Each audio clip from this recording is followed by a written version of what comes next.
우리가 좀 성경 통독 예레미야서 읽고 있는데 우리 28장 10절에서 17절까지 말씀 저와 함께 한 절씩 교독하도록 하겠습니다.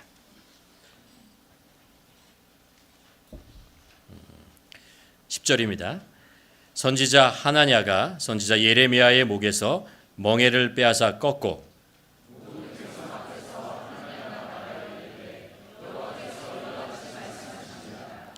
내가 2년 모든 민족의 목에서 바벨론의 왕 느부갓네살의 멍에를 이와 같이 꺾어버리리라 하셨습니다. 선지자 예레미야가 자기 길을 가니라. 선지자 하나냐가 선지자 예레미야의 목에서 멍에를 꺾고 버린 후에 여호와의 말씀이 예레미야에게 임하니라 하시니라. 이르시기를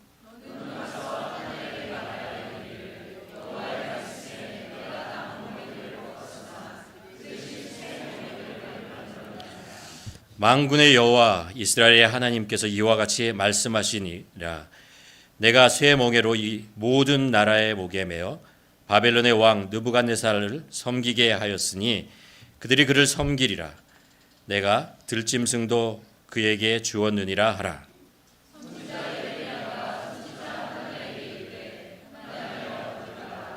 여호와께서 너를 보내지 아니하셨거늘 내가 이 백성에게 거짓을 그러므로 여호와께서 이와 같이 말씀하시되 내가 너를 지면에서 제하리니 내가 여호와께 패역한 말을 하였음이라. 내가 금년에 죽으리라 하셨느니라 하더라. 선지자 하나니가 그의 7해 딸에 죽으라. 아멘. 우리가 지난주에 이사야서 43장 21절 말씀을 우리가 함께 나눴습니다. 그 말씀을 나누면서 이제 하나님의 부르심에는 선한 뜻이 있다라는 제목으로 말씀을 나눴습니다. 여러분 기억하십니까? 짧은 구절이었는데 그렇게 시작하지 않습니까? 이 백성은 하면서 나를 위하여 지었다라고 말씀하시고 그 지은 이유가 뭐냐면 나를 찬송하게 하립니다 라는 그런 말씀을 우리가 나눴습니다. 하나님께서 우리를 부르신 선한 뜻이 두 가지가 있다고 말씀을 나눴습니다. 하나는 하나님께서 우리를 부르시는 목적은 뭐냐면 하나님께서 우리를 가까이 두시기 위해서 그렇다는 거죠. 하나님께서 우리에게 가까이 두시면서 우리에게 하나님의 사랑과 하나님이 어떤 분이신지를 알게 하시고 그 안에서 교제와 사귐이 있게 하기 위함이다라는 그 첫 번째 목적이 있다고 말씀드렸고요. 두 번째는 우리의 삶이 하나님으로 인해서 기쁨이 있는 삶, 찬양이 있는 삶, 예배가 있는 삶이 되게 하기 위해서 하나님께서 우리를 부르셨다라고 말씀하는 거죠. 우리는 하나님을 찾지 않으면 세상 속에서 기쁨과 즐거움을 찾으려고 합니다.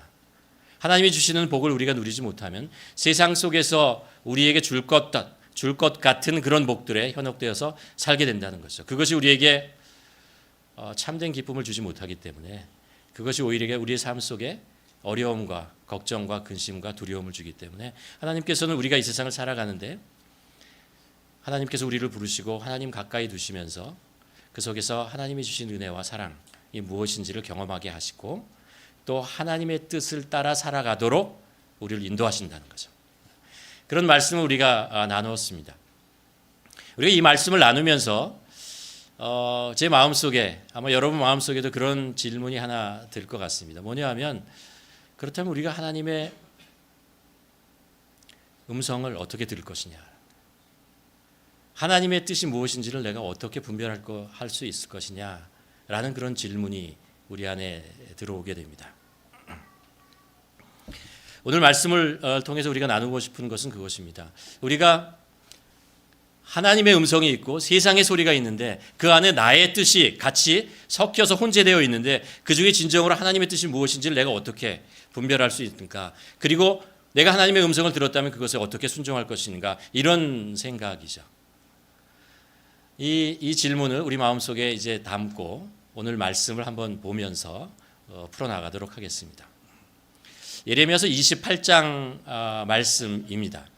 이 말씀의 이제 역사적 배경을 잠깐 말씀드리면 이스라엘이라는 나라가 있지 않습니까? 이스라엘 나라는 가나안 땅에 있었는데 그 북쪽으로는 강대국이 있었습니다. 늘 강대국이 있었어요. 아시리아, 그리고 바벨론, 그 다음에는 페르시아가 있고 그다음에 그리스와 뭐 다양한 나라들이 강대국이 있고요.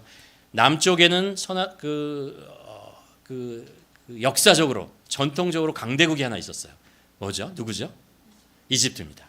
그러니까 이스라엘이라는 나라는 이 강대국과 강대국 사이에 어떻게 보면 끼어 있는 약소국가라고 할 수 있는 거죠. 그 속에서 하나님의 나라로서 믿음으로 그것을 지켜나가는 그런 역할을 감당하게 하는 것이죠. 근데 결국 북이스라엘이 아시리아에 의해서 BC 722년에 망해요. 그리고 이제 남쪽에 있는 나라 또 남유다도 이제 여러 강대국에 의해서 위협을 받게 되는 처지에 놓이게 됩니다. 남유다의 왕들이 쭉 지나가다가 이제 16대에 이르면 요시야 왕이 나와요. 요시야 왕이 나라를 개혁합니다. 정치적으로, 경제적으로, 그리고 종교적으로, 신앙적으로 많은 개혁을 이루게 됩니다. 어떻게 보면 그렇죠. 이스라엘 왕 중에 마지막으로 다시 한번 이 민족을 하나님 앞에 다시 회복되게 하기 위해서 애썼던 왕이 요시야 왕이에요. 근데 요시야 왕이 이집트와의 전쟁에서 죽어요. 그러면서 이제 마지막에 나라가 이제 몰락의 길을 가게 되는데 요시야 왕의 아들이었던 여호와하스가 왕이 되었는데 잠깐 왕위하고 죽게 됩니다. 그다음에 여호와김이라는 왕이 등장하죠. 그 아들이 등장했는데 어느 정도 하다가 또 죽음을 맞이하게 됩니다. 전쟁에서. 그리고 나서 여호와긴이 왕이 잠깐 되었는데 바벨론 침입해서 이 왕을 붙잡아서 포로로 가져갑니다. 그리고 마지막에 이스라엘의 마지막 왕이 누구냐면 시드기야 왕이에요. 요시야 왕의 세 번째 아들인데 왕이 되었습니다. 오늘 말씀은 시드기야가 왕이 되었던 4년째 되던 해에 일어났던 사건을 기록하고 있습니다.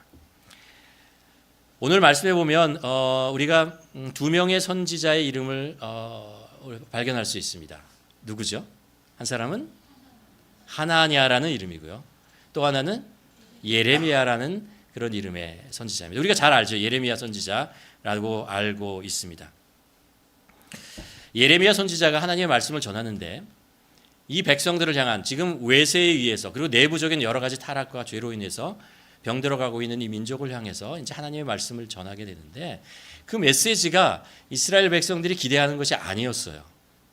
그 메시지의 내용은 이런 것이었습니다. 너희는 하나님 앞에서 범죄하였다라는 것입니다. 그렇기 때문에 하나님께서 너희를 징계하기를 원하신다. 그 징계의 수단으로 하나님께서 바벨론을 사용할 것이고 바벨론이 너희를 쳐들어와서 너희를 포로로 데려갈 것이다. 너희는 순순히 항복하라라는 것입니다. 저항하지 말라라는 것입니다.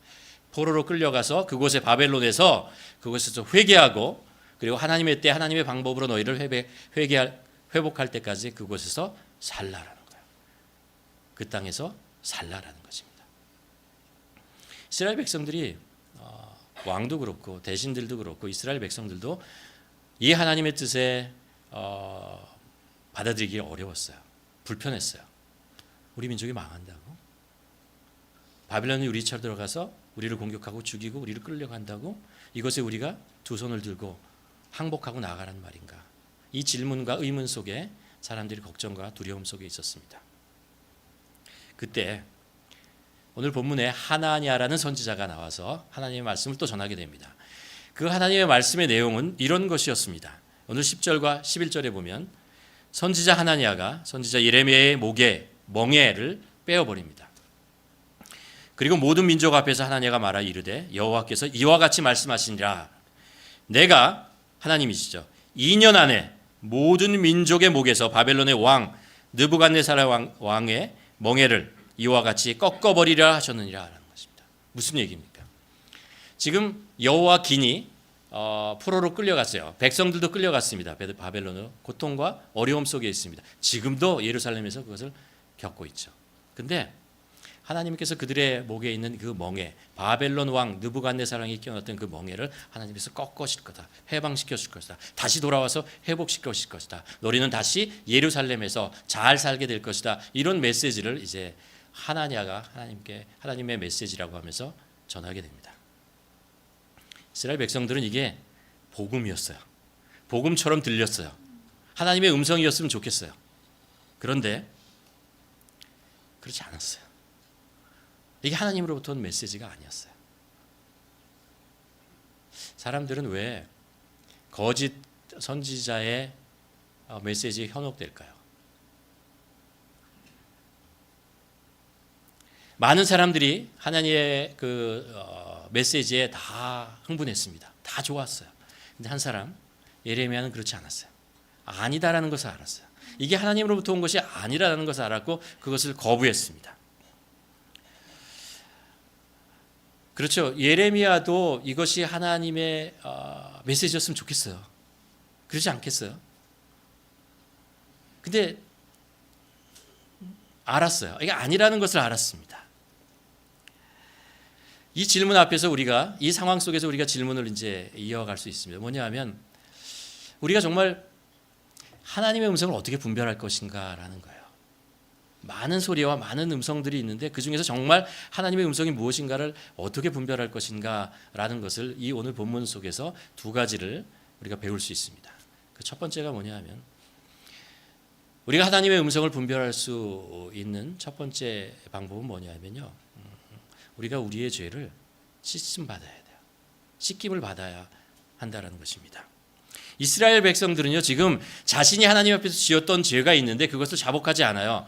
회개하지 않아요. 그러면서 그들이 바라는 것은 뭐냐면 하나님의 은혜를 계속 바랍니다. 하나님의 회복과 하나님의 복을 바라고 있었다라는 것입니다. 사실 여전히 그들은 우상을 숭배하고 있었고 하나님보다 외세를 더 의지했고 그들은 자신의 이익을 위해서 부당한 상거래를 하고 자신의 이익만을 취하고 있었습니다. 음란한 행동을 하고 있었고 또 가난한 자, 연약한 자를 돌보지 않았습니다. 하나님이 하라고 하는 것, 하나님이 하지 말라는 것 다 하면서 살았습니다.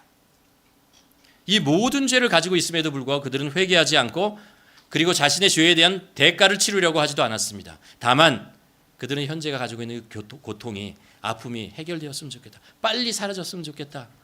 하나님의 은혜가 임했으면 좋겠다. 우리의 행복 회로가 다시 돌아갔으면 좋겠다. 이런 기대를 가지고 있었습니다. 그때 하나님의 메시지가 전해지니까 그들은 그것이 하나님의 말씀이라고 믿었어요. 확 잡아버렸습니다. 왜요? 듣고 싶었던 얘기입니다.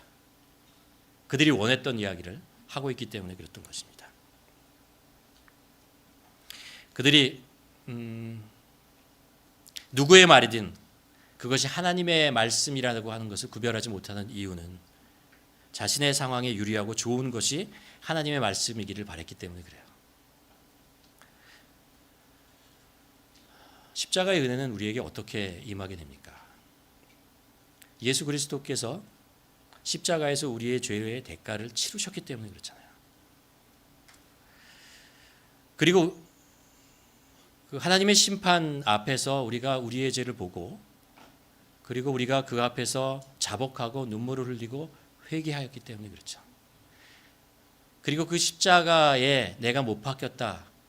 내가 예수 그리스도와 함께 내가 십자가에 못 박혔다라는 것을 고백하고 내 옛날에 죄지었던 자아가 다시 죽고 진짜 죽고 십자가를 통해서 다시 태어났기 때문에 새로운 사람이 새로운 피조물로 되었기 때문에 가능한 거죠. 그래서 예수 그리스도를 우리의 구주뿐만 아니라 구원의 주뿐만 아니라 예수 그리스도를 내 삶의 모든 것을 드리고 바친 나의 주인이라는 것을 고백했을 때 그때 하나님의 은혜가 우리에게 임하는 거죠. 하나님의 은혜는 결코 값비싼 것이 아닙니다. 우리는 그 하나님의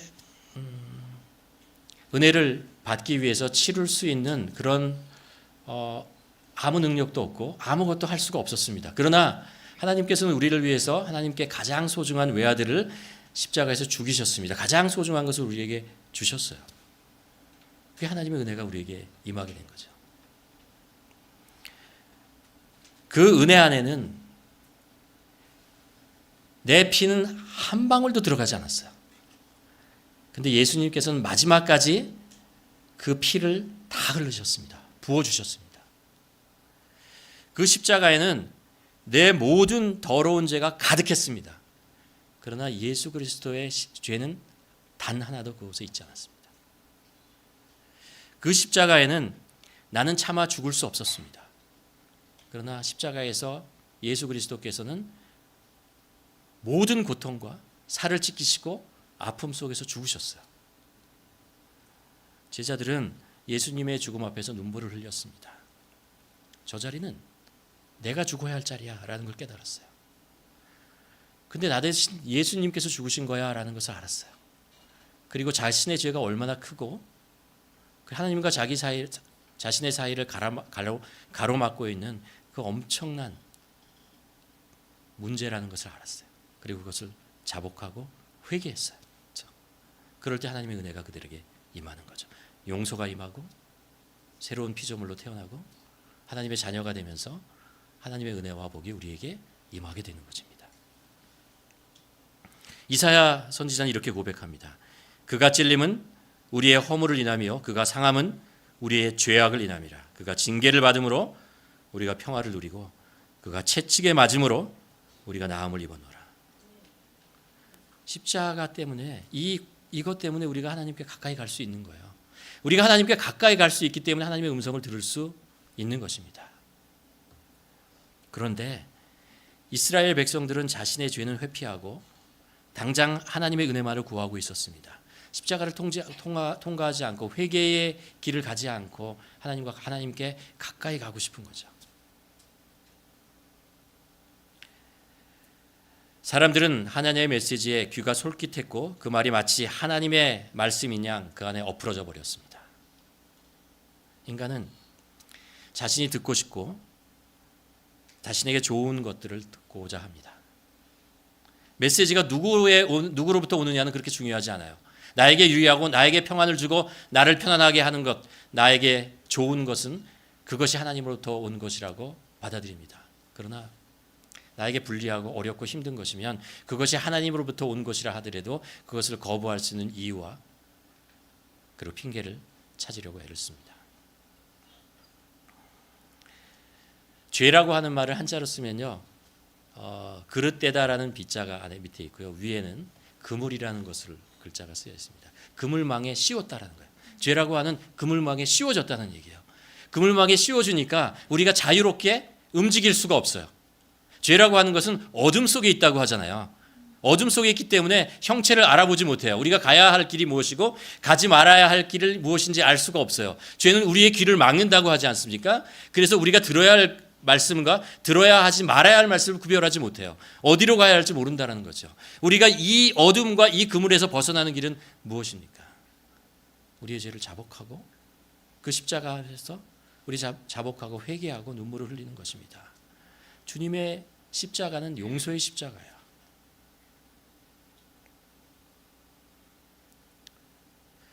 누가 하나님의 소리와 하나님의 음성을 분별할 수 있습니까? 그래요. 십자가 앞에서 자기의 죄를 자복하는 자예요. 회개하는 자예요. 하나님께서 용서해 주시니까. 이 회개라고 하는 것은 우리가 처음 예수 그리스도를 믿었을 때 그때 회개 한 번만이 아니고 우리가 살아가면서 우리 안에 있는 내재되어 있는 죄성이 드러나고 그것이 우리를 더럽혔을 때 우리는 다시 한번 십자가 앞에 나가야 합니다. 그리고 그 앞에서 우리가 회개를 하고 다시 한번 주님 앞에 용서를 구할 때 하나님께서는 우리의 죄를 기쁘게 용서해 주십니다. 다윗은 이렇게 시편에서 노래합니다. 하나님이여 주의 인자를 따라 내게 은혜를 베푸시며 주의 많은 긍휼을 따라 내 죄악을 지워주소서.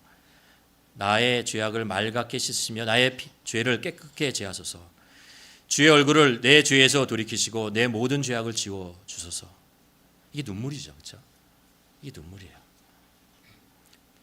하나님이여 내 속에 정한 마음을 창조하시고 내 안에 정직한 영을 새롭게 하소서. 자신의 죄를 자복하고 그 안에서 눈물로 기도를 하고 주님 앞에 나와서 회개하니까 하나님께서 그에게 정직한 영을 회복시켜 주고 정직한 영이 회복되니까 하나님이 다시 보이고 하나님의 음성이 들리고 하나님의 길이 보이게 되는 것이죠. 두 번째로 우리가 하나님의 음성을 분별할 수 있는 것은 우리 자신을 부인해야 합니다.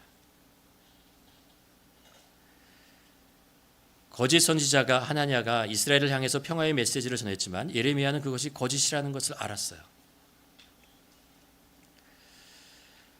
그때 예레미야가 그것을 거짓이라고 말하자 하나냐가 어떤 행동을 하냐 하면요, 이런 행동을 해요. 자기의 메시지가 정당하다는 것을 보여주기 위해서 어떤 퍼포먼스를 하냐 하면, 하나냐 예레미야가 지금 멍에를 하나 메고 있었어요. 이 멍에는 하나님께서 예레미야에게 너 멍에를 메라라고 말씀하셨어요.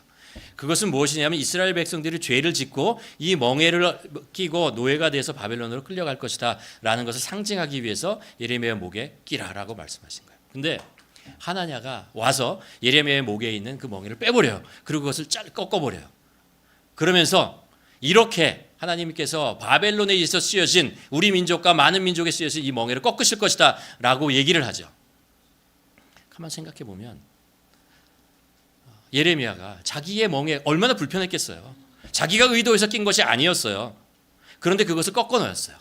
그리고 무슨 메시지를 전하냐면, 하나님께서 이제 2년 안에 너희들을 해방시켜 줄 것이다. 예루살렘이 회복될 것이다. 포로로 갔던 자들이 다시 돌아올 것이다. 우리는 다시 하나님의 백성으로서 다윗 왕의 그 번영과 이 모든 것을 누리게 될 것이다 라고 얘기하는 것입니다. 어떻게 보면 예레미야도 듣고 싶은 메시지고 그렇게 되었으면 좋겠어요. 그렇게 되기를 바라잖아요. 2년? 그래 2년 참을 수 있지. 그래 가보자 라고 얘기할 수 있었을 겁니다. 그런데 예레미야는 그거 부정했어요. 아니다라고 얘기했어요. 자신에게 어떻게 보면 유리하고 자신이 원하는 것이고 자신의 가족들이 겪고 있는 어려움과 자신의 친척들이 동료들이 겪고 있는 어려움을 감해 줄 수 있는 그런 메시지였지만 아니라고 얘기할 수 있었어요. 왜냐하면 자신의 유익과 자신의 편의와 자신의 생각보다 하나님의 뜻이 더 중요했기 때문에 그래요. 그렇기 때문에 자신을 부인할 수 있는 거예요. 자신을 부정하는 마음이 그 안에 있었기 때문에 하나님의 음성을 정확하게 들을 수 있었던 거죠. 무슨 얘기냐? 우리가 하나님의 말씀을 들어도 내 안에 나를 부정하는 마음이 없으면 그 하나님의 음성에 순종하지 않는다는 거예요.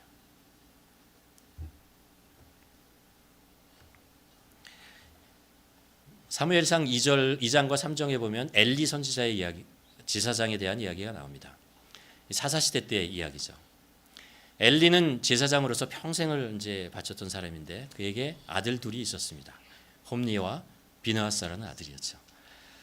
홈니와 비느하스는 제사장 직분을 했는데요, 하나님의 뜻에 반하는 일들을 많이 했어요. 겉으로는 제사를 드리고 좋은 일을 하는 것 같지만 제사 음식을 자기가 빼앗고 그리고 하지 말아야 될 행동들을 했습니다. 사람들이 다 알았어요. 그리고 원성이 자자했습니다. 그리고 홈니와 비느하스가 하는 악행에 대해서 사람들이 아버지였던 엘리 제사장에게 그것을 일렀어요. 고했습니다. 엘리 제사장이 그 얘기를 듣고 나서 홈니와 비느하스를 불러요. 근데 잠시 그들을 꾸짖습니다. 근데 변하지 않아요. 그냥 놔두세요. 나중에는 그 행동을 보고 하나님께서 노하십니다. 그래서 하나님께서 사람을 보내서 엘리 제사장에게 그것을 다시 한번 경고합니다. 그 말씀이 29절에 나오는데 이런 내용이에요. 너희는 어찌하여 내가 내 처소에서 명령한 내 제물과 예물을 밟으며 내 아들을 나보다 더 중히 여기냐. 내 백성이 이스라엘이 드리는 가장 좋은 것으로 너희들을 살찌게 하느냐라는 그런 이야기를 하죠. 홈니와 비느하스가 저지르는 죄와 악행을 네가 어떻게 그것을 가만 놔두고 보고 있느냐라고 얘기를 하는 것이죠. 네가 어떻게 나보다 너희 자식을 더 사랑하느냐, 자신의 악을 그냥 덮어주느냐라는 이야기를 하는 것이죠. 근데 엘리 제사장이 그냥 넘어가요. 나중에 하나님이 어린 사무엘을 통해서 다시 한번 엘리 제사장의 하나님의 메시지를, 경고의 메시지를 전합니다. 역시 무시해버려요. 아들에 대한 잘못된 사랑으로 인해서 하나님의 메시지를 거부하게 되는 거죠. 자신을 부인하지 않으면 하나님의 메시지를 들어도 반응하지 못하게 됩니다. 이에 반해서 복음서에 보면 세례 요한에 대한 이야기가 나오죠. 세례 요한은 예수님께서 사역을 하시기 전에 이미 요단강 주변으로 사역을 하고 있었고, 그 당시에 많은 사람들이 세례 요한의 메시지를 통해서 하나님 앞에 나오고 회개하고 요단강에서 세례를 받은 그런 일들이 있었습니다. 많은 제자들이 있었고 세례 요한이 하는 메시지에 사람들이 감동을 받고 회개했습니다. 그런데 그때 갈릴리에서 왔던 한 청년 예수가 하나님의 메시지를 전하는 거예요. 사람들이 그 메시지에 와 하고 따라갑니다. 세례 요한을 따르고 있던 제자들마저도 예수님에게로 갑니다. 그 얘기를 듣고 있던 세례 요한이 마음속에 뭐지? 라고 하지 않았겠어요? 어떤 배반감, 실망감 이런 것을 가지고 있지 않겠어요? 지금까지 내가 그렇게 애를 쓰고 키우고 제자를 삼아서 지금까지 했는데 너희들이 이제 나를 떠난단 말이야? 이렇게 할 수 있었겠는데 세례 요한은 그렇게 하지 않아요. 뭐라고 얘기하냐면 이런 이야기를 제자들에게 합니다. 예수는 흥하여 할 것이며 나는 쇠하여 하리라. 또 이런 이야기를 합니다. 나는 그의 예수님이죠. 그의 신들매 풀기도 감당하지 못하겠다. 자신을 부인함으로 하나님의 뜻이 무엇인지 알아요. 자신의 이름과 자신의 영광과 자신의 자존심이 쓰는 것보다 하나님의 영광과 하나님의 이름이 높아지는 것이 훨씬 더 중요하다는 것을 알아요. 그것이 자기를 부인하는 거죠. 자신을 부인하는 세례 요한의 모습을 보고 예수님께서 나중에 이런 말씀을 하시죠. 여자가 난 자 중에 요한보다 더 큰 자가 없다.